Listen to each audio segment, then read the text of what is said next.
मौजूदा सियासी सूरत हाल की, जिसमें हम बात करते हैं पाकिस्तान तहरीक इंसाफ के कुछ रहनुमाओं की गिरफ्तारी से मुताल्लिक, और आज किसी वक्त भी उन्हें सेशन कोर्ट में पेश किया जाना है। लेकिन इस वक्त पीटीआई क्या सोच रही है, वो क्या राय रखती है, वो क्या स्ट्रैटेजी है वो अपना रही है, इस पर बात करेंगे। पीटीआई के रहनुमा शौकत यूसुफजई साहब हमें ज्वाइन कर चुके हैं। शौकत साहब, बहुत शुक्रिया आपने ज्वाइन किया।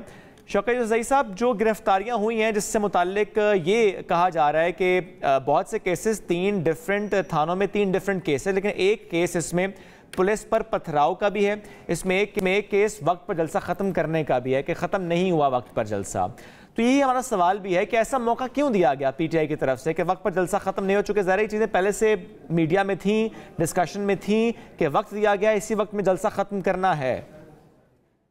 देखिए, ये तो एक बहाना है, वरना आप देखें कि कोई भी जलसा पाकिस्तान में कभी वक्त पे ख़त्म नहीं हुआ। ये कोई शादी ब्याह तो नहीं है कि भाई एकदम आप कहें कि जी टाइम हो गया है, बस अभी बिजली बंद कर दो और इनको निकालो। इस तरह नहीं होता है।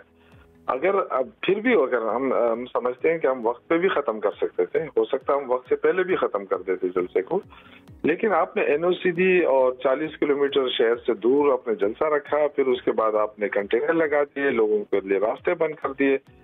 तो ये तो मुझे कहीं भी सियासी जमहूरी अंदाज इनका नजर नहीं आया। ये इन्होंने पहले से तैयारी कर ली थी, एक बहाना बनाना था। अगर 1-2 मिनट भी लेट हो जाते तब भी इन्होंने ये कार्रवाई करनी थी, क्योंकि इनको अंदाजा नहीं था कि इतने लोग आ जाएंगे।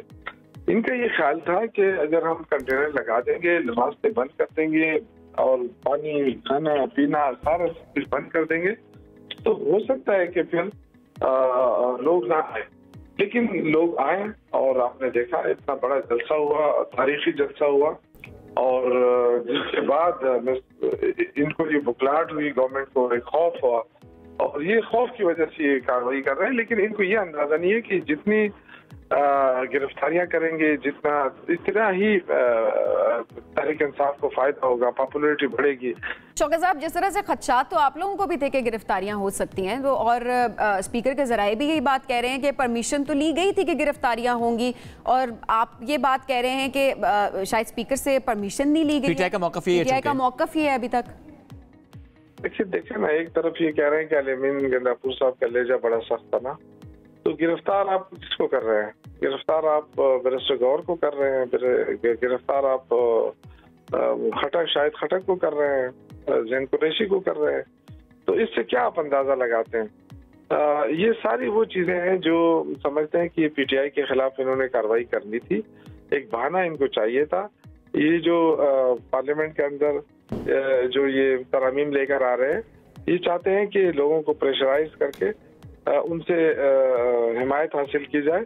इस तरह मुझे नहीं ख्याल है कि पीटीआई के जो अरकान है वो खौफजदा। अच्छा, और शौकत यूसुफजई साहब, चूंकि ज़रा अली-अमीन गंडापुर साहब के जो जलसे में ज़बान का इस्तेमाल है उस पर चूंकि बहुत तनकीद हो रही है, मैं उस पर भी आपका रिस्पॉन्स लेना, लेकिन इसके साथ जो ऐलान किया गया था लाहौर जाने का, अभी भी कायम है पीटीआई इन हालात में भी कि एक और जलसा होगा, लाहौर में होगा, लाहौर का रुख करेगी पीटीआई? सर देखिए, पहली बात तो ये कि लाहौर पाकिस्तान है। अगर हम खैबर पख्तूनख्वा में, इस्लामाबाद में जलसा करते हैं तो क्या हम लाहौर में क्यों नहीं कर सकते? लेकिन अगर आप कहते हैं कि जी जमहूरियत है, सियासी है, अगर आप आके केपी के अंदर अगर कल ये यहाँ पे क्या आपका क्या ख्याल है, यहाँ क्या मुस्लिम लीग और पीपल्स पार्टी वाले नहीं रह रहे हैं खैबर पख्तूनख्वा के अंदर? अगर हम भी इनकी तरह तर्ज इख्तियार कर लें और यहाँ पे ये हिले तो हम उनको हिलने ही ना दें, तो ये तो कोई बात नहीं है ना। देखो, ये तो इंसानी हकूक को सल्ब करने वाली बात है ना। अच्छा, और शौकत यूसुफजई साहब, अली-अमीन गंडापुर साहब, चूंकि इससे पहले आपने खुद कहा ना कि गिरफ्तार तो उनको करना चाहिए था, क्योंकि उनके हवाले से बात आप खुद भी कर रहे हैं। वो तो ये कहा जा रहा है कि वो गायब थे, और उसके बाद जाहिर है सामने मामला ये आया कि वो वापस पहुंच चुके हैं, वो किसी इजलास में थे। वाकई किसी इजलास में थे? कहाँ थे? देखिए, अली-अमीन गंडापुर साहब जो है ना, अगर उन्होंने सख्त लहजा इस्तेमाल किया तो उसके पीछे वजूहात हैं। मैं ये अर्ज कर रहा हूँ कि देखिए, उन्होंने कोई ऐसी बात नहीं की है कि कोई गाली दी है, उन्होंने अपना दुख दर्द बयान किया है, उनके साथ जो कुछ हुआ था। फिर उसके बाद मैं ये जाती तौर पे, अगर मुझसे आप पूछें तो मैं जरूर उनको कहता कि जी इतना गुस्सा ना करें। लेकिन जाहिर है उनका स्टाइल भी है, उनका वो भी है। फिर इतना बड़ा जलसा था, लोग एक्सपेक्ट कर रहे थे कि जी अनाउंसमेंट हो कुछ ऐसी, तो जाहिर ये सारी चीजें होती हैं। जलसे को देख के, आवाम के मूड को देख के अगर आप जी इस तरह की शौकत साहब, हम ये भी जानना चाह रहे थे आपसे इजलास की बात हो रही थी कि किसी इजलास में शरीक थे अली अमीन गंडापुर साहब, के मसरूफ़ थे, कि वाकई कोई इजलास चल रहा था जहाँ मसरूफ़ थे वो?